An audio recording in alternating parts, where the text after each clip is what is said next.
Diego Pavão vai ficar comigo aqui porque a gente vai trazer também aqui para a tela o professor de Relações Internacionais da ESPM, Leonardo Trevisan, já aparece aqui conosco. Boa tarde, professor, sempre bem-vindo aqui na tela da CNN. Eu queria continuar nesse ponto que eu estava tratando com o Diego Pavão, o quanto essa situação de maior hostilidade ou de uma hostilidade visível, digamos assim, entre Israel e Irã, torna ainda mais complexas as negociações, as conversas para alguma eventual definição, um eventual cessar-fogo na faixa de Gaza. Boa tarde, bem-vindo mais uma vez, professor. Boa tarde, Yuri, boa tarde, Diego, boa tarde a todos que nos escutam. Eu estava ouvindo atentamente as informações que o Diego trazia sobre a questão humanitária, a ruptura do parâmetro de 34 mil mortos, né? E gostaria de chamar a atenção que o mundo parece que desde os ataques, desde 1º de abril, o mundo foi esquecendo Gaza. O mundo foi deixando Gaza de lado e prestando atenção na questão iraniana e israelense.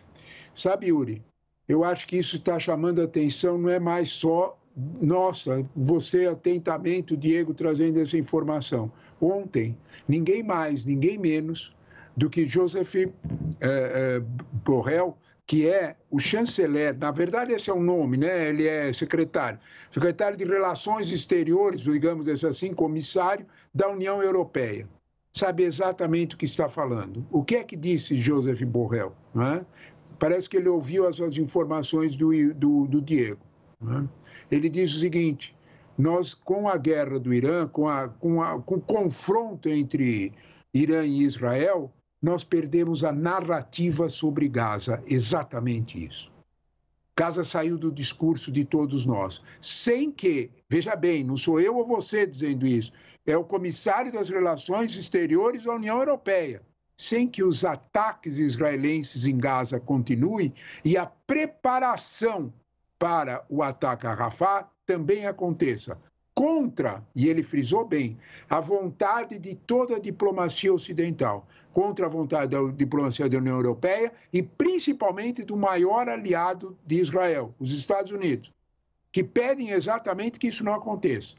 Isso tudo nos faz pensar se esse confronto, vejam, a dica que Borrell nos dá, o secretário, como o comissário da União Europeia, isso tudo nos faz pensar se a questão com o Irã, aquela provocação do dia 1º de abril, que foi aquele ataque de Israel no consulado em Damasco, atingindo um ataque cirúrgico, atingindo exatamente aquilo que ele iria saber o quanto provocaria o Irã. O chefe da inteligência militar da Guarda Revolucionária, né, o general Mohammad Razed, ele sabia muito bem o que estava fazendo. O Irã ficaria, evidentemente, o Irã iria dar resposta, ou começariam.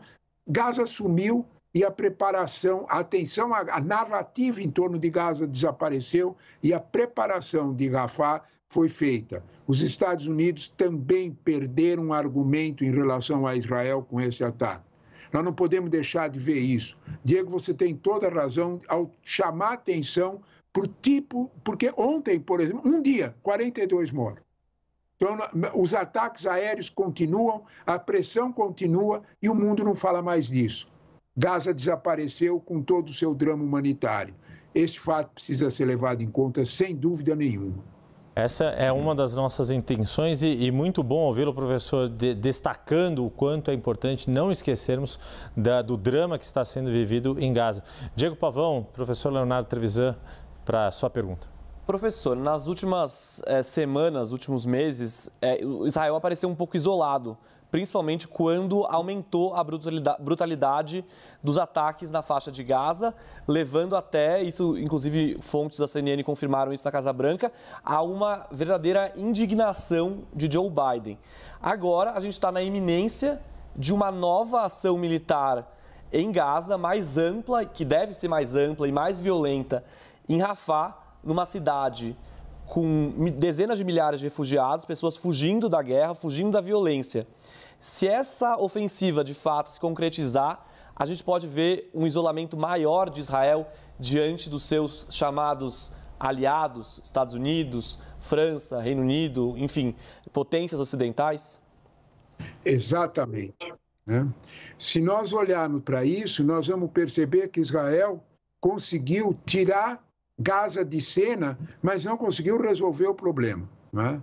Se nós observarmos com alguma calma a cautela, Diego, dos Estados Unidos de agir em Gaza. Imagine você, nós estamos falando da maior potência militar do mundo. A maior potência militar do mundo tem cautela de não colocar soldados para fazer ajuda humanitária em Gaza. Vai fazer um porto flutuante artificial. A Marinha norte-americana está construindo um porto no Mediterrâneo. E a função de construir o porto é de não permitir qualquer choque, qualquer situação de confronto, os Estados Unidos não querem entrar. A famosa imagem das American Boots, as botas americanas não pôr o pé em Gaza. Motivo, eles sabem perfeitamente da reação israelense e a violência dessa reação. Nós temos em Rafah, é o último reduto de praticamente 1,4 milhão, eu estou falando de milhão, de refugiados, de palestinos que estão o Egito fechou a fronteira, igualzinho os americanos construíram um muro na fronteira, o mesmo muro que tem com o México. Construíram os muros para que os palestinos não passassem. Israel está permitindo que os palestinos voltem para Khan Yunis, os palestinos de lá, para tirar alguns palestinos de lá, porque é exatamente a função de preparar o ataque. Não há dúvida, Diego, que nós estamos na iminência de todo esse processo agora em Rafah. Cabe uma pergunta que eu acho que nós temos que fazer.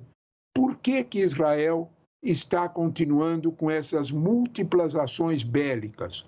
O motivo é um só e ele não é militar. Os palestinos, o Hamas já foi derrotado militarmente, são mais de 13 mil mortos dos combatentes do Hamas. Não há dúvida que militarmente Israel venceu. O problema é de outra natureza.